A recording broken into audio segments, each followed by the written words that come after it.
Insap, Inspirasi Sabda Gereja Kristus Raja Paroki Bajiro. Bapak Ibu, saudara-saudariku, rekan-rekan muda dan anak-anak yang terkasih, bertemu kembali dengan kami dalam Insap, Inspirasi Sabda Paroki Bajiro.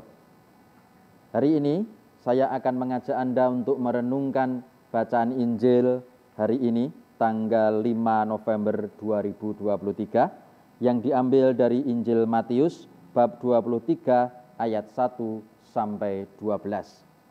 Saya akan membacakannya untuk Anda.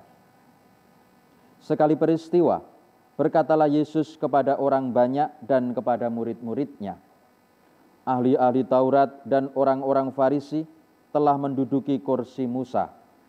Sebab itu, turutilah dan lakukanlah segala sesuatu yang mereka ajarkan kepadamu, tetapi janganlah kamu turuti perbuatan-perbuatan mereka, karena mereka mengajarkannya tetapi tidak melakukannya.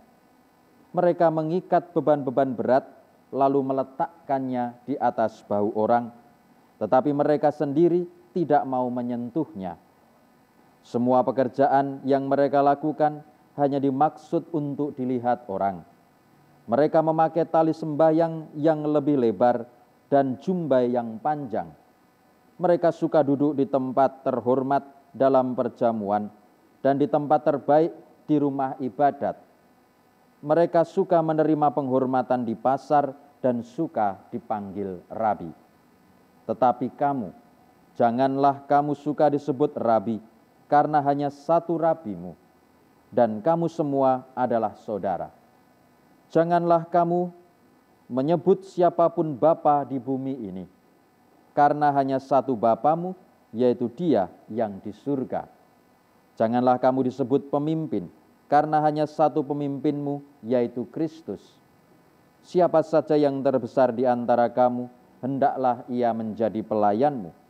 Siapa saja yang meninggikan diri, ia akan direndahkan, dan siapa saja yang merendahkan diri, ia akan ditinggikan. Demikianlah sabda Tuhan. Terpujilah Kristus. Bapak, Ibu, dan saudara-saudariku, rekan-rekan muda dan anak-anak yang terkasih, saya mengajak kita untuk memfokuskan renungan kita pada ayat ini. Sebab itu, turutilah dan lakukanlah segala sesuatu yang mereka ajarkan kepadamu, tetapi janganlah kamu turuti perbuatan-perbuatan mereka, karena mereka mengajarkannya, tetapi tidak melakukannya. Bapak, Ibu, dan saudara-saudari yang terkasih, dulu saya mempunyai idola, seorang Romo yang bagi saya luar biasa. Khotbahnya sangat bagus, kemudian juga dalam pergaulan sehari-hari ketika kami ngobrol, bertemu, ketika waktu itu saya masih frater juga, itu saya sangat mengagumi. Khotbahnya mentes, lalu kemudian bagaimana cara dia menyampaikan sesuatu, itu menarik bagi saya. Lalu tiba-tiba kemudian suatu saat saya mendengar berita bahwa beliau meninggalkan imamatnya, keluar dari imamatnya.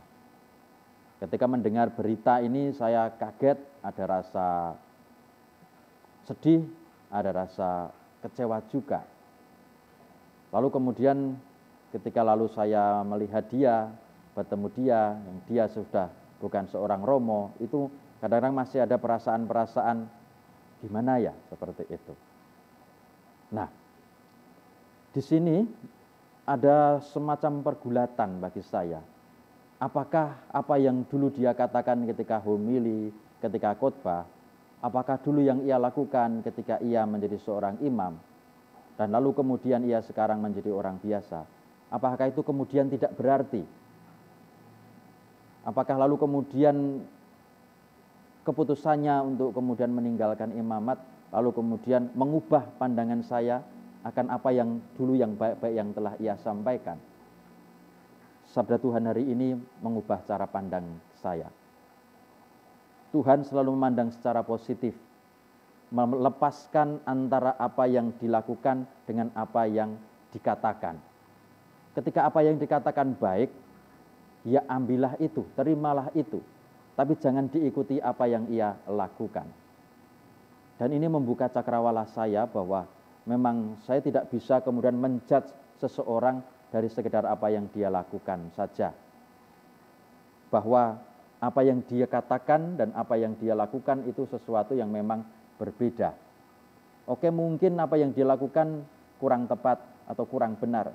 Tapi tidak berarti bahwa kata-kata yang dia sampaikan yang mungkin baik, lalu seakan-akan tidak ada artinya.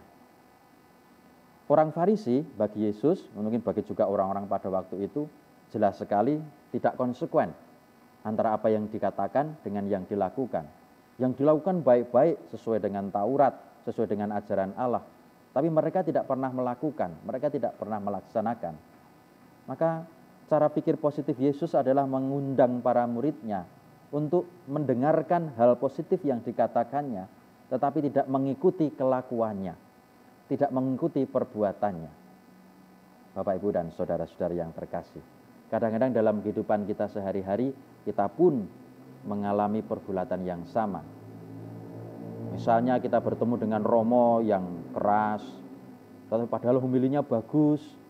Ketika dia berhomili, mengajarkan sesuatu itu sangat baik sekali, tapi kadang-kadang keras ketika ketemu umat. Kadang-kadang dalam tanda kutip maaf, kadang agak jelei seperti itu ya. Atau mungkin tidak hanya romo, mungkin ketua lingkungan, mungkin prodiakon, atau mungkin ketua RT, RW, atau pemimpin siapapun. Kadang-kadang ada ketidaksesuaian antara yang dikatakan dengan yang dilakukan. Kalau setiap homili, ketika setiap khotbah menyampaikan sesuatu itu baik-baik, bagus-bagus, tapi kelakuannya tidak mencerminkan. Apakah artinya kemudian perkataannya itu jelek? Tentu tidak. Kata-kata yang baik, homili, khotbah, penyampaian nasihat, yang baik-baik kita terima itu. Kita lakukan itu sebagai sebuah ajaran. Tapi kita diminta untuk memisahkan dari apa yang ia lakukan.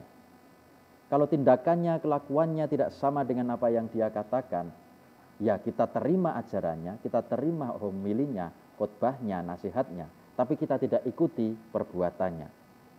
Ini yang saya maksud dengan selalu berpikir positif. Selalu ada yang bisa diambil dari sesuatu yang orang lain pikirkan.